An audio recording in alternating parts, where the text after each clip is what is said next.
Hello my dear student, कैसे हैं आप सभी लोग। उम्मीद है अच्छे होंगे, स्वस्थ होंगे, पढ़ाई भी अच्छे से चल रही होगी।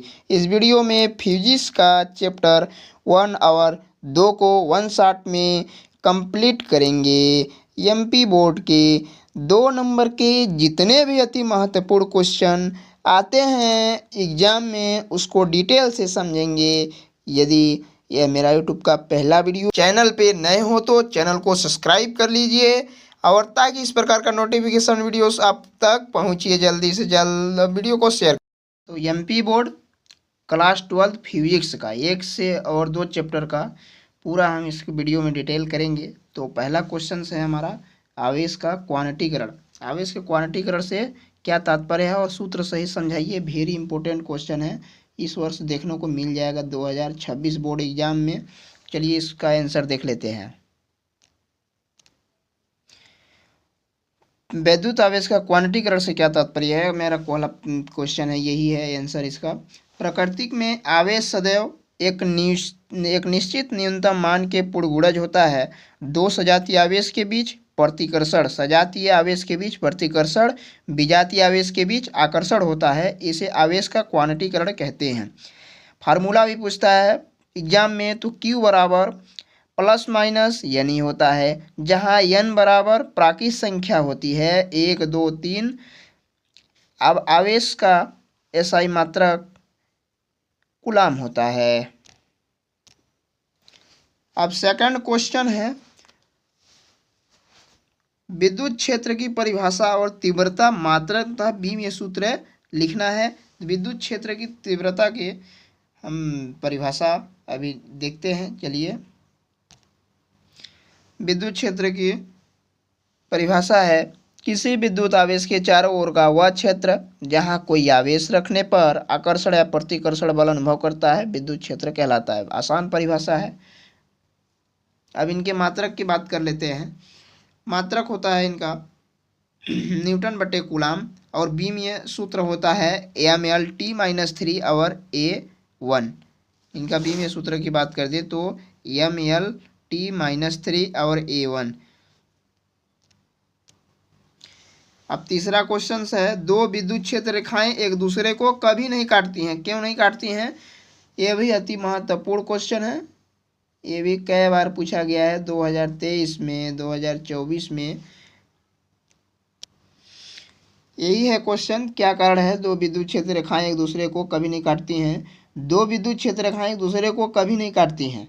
क्यों नहीं काटती हैं, क्योंकि तब कटान बिंदु पर दोनों क्षेत्र रेखाओं पर खींची गई स्पर्श रेखाएं की दिशाएं अलग अलग होंगी। अर्थात कटान बिंदु पर विद्युत क्षेत्र की दो दिशाएं होंगी, जो कि असंभव है।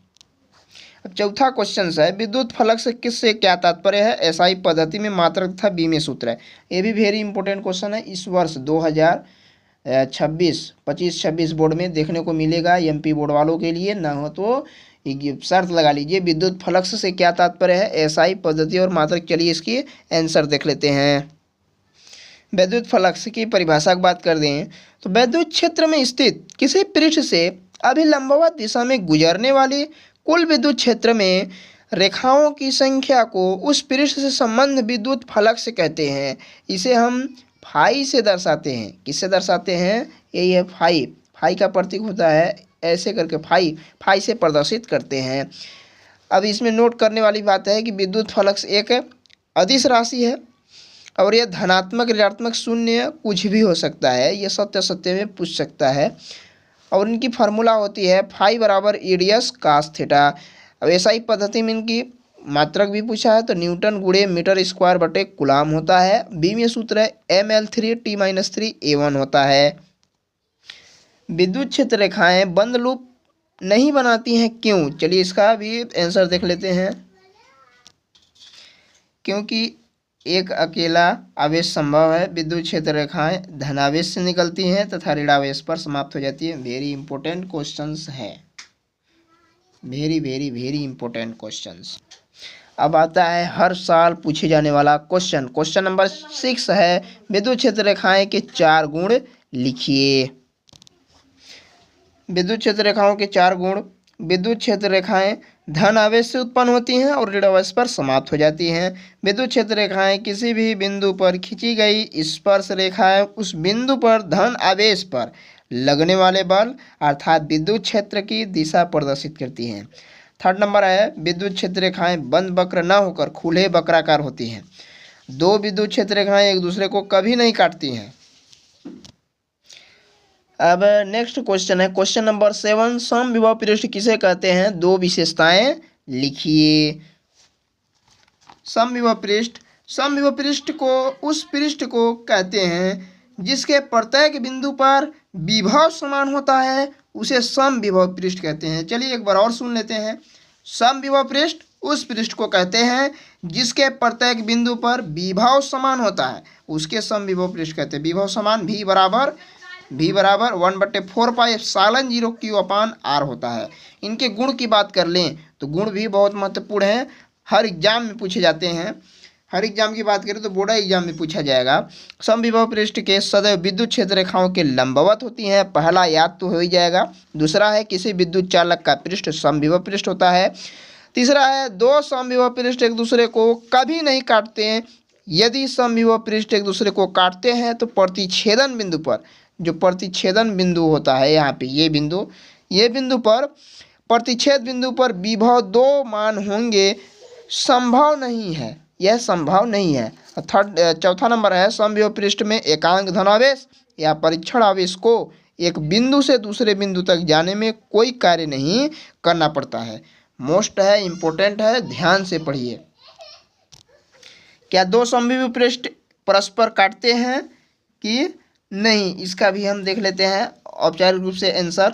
दो समविभव पृष्ठ नहीं काटते हैं, परस्पर नहीं काटते हैं, क्योंकि समविभव पृष्ठ सदैव विद्युत क्षेत्र के लंबवत होता है। दो समविभव पृष्ठ के काटने का तात्पर्य होगा कटान बिंदु पर विद्युत विभव के दो मान होंगे जो कि असंभव है, इसलिए इसका आंसर भी सही है। नेक्स्ट क्वेश्चन है संधारित्र किसे कहते हैं? इनका सूत्र भी हमें निकालना है।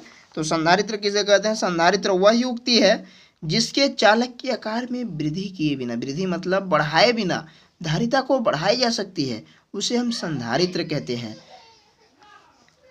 सबसे IMP क्वेश्चन है ये IMP लिख के रख लो अपने कॉपी पेज में भैया। इसकी सूत्र की फार्मूला की बात कर लें तो C बराबर Q/V होता है।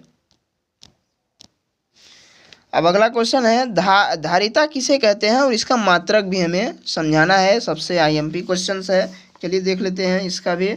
ये है जब किसी चालक को आवेश दिया जाता है तो उसका विद्युत विभव बढ़ जाता है और चालक का विभव उसे दिए गए आवेश के अनुक्रमानुपाती होता है। Q बराबर अनुक्रमानुपाती V। अब इसे Q बराबर अनुक्रमानुपाती हटा तो हमने यहाँ पे चूंकि लिख सकते हैं क्या लिख सकते हैं, अनुक्रमानुपाती बराबर C आता है, ये नोट करके रख लीजिएगा। यहाँ पर C एक नियतांक है जिस चालक की धारिता कहते हैं। 1 से 2 पार्ट तक पूछे जाने वाले क्वेश्चन इतना ही है। और एक क्वेश्चन और देख लेते हैं IMP ये भी है। किसी चालक की धारिता को प्रभावित करने वाले दो कारक, किसी चालक की धारिता को निम्न दो कारकों पर निर्भर करता है, चालक की आकृति और उसके आकार पर और चालक के चारों ओर माध्यम पर, ये भी करता है। और इतना ही क्वेश्चंस है और चलिए नेक्स्ट वीडियो में मिलते हैं।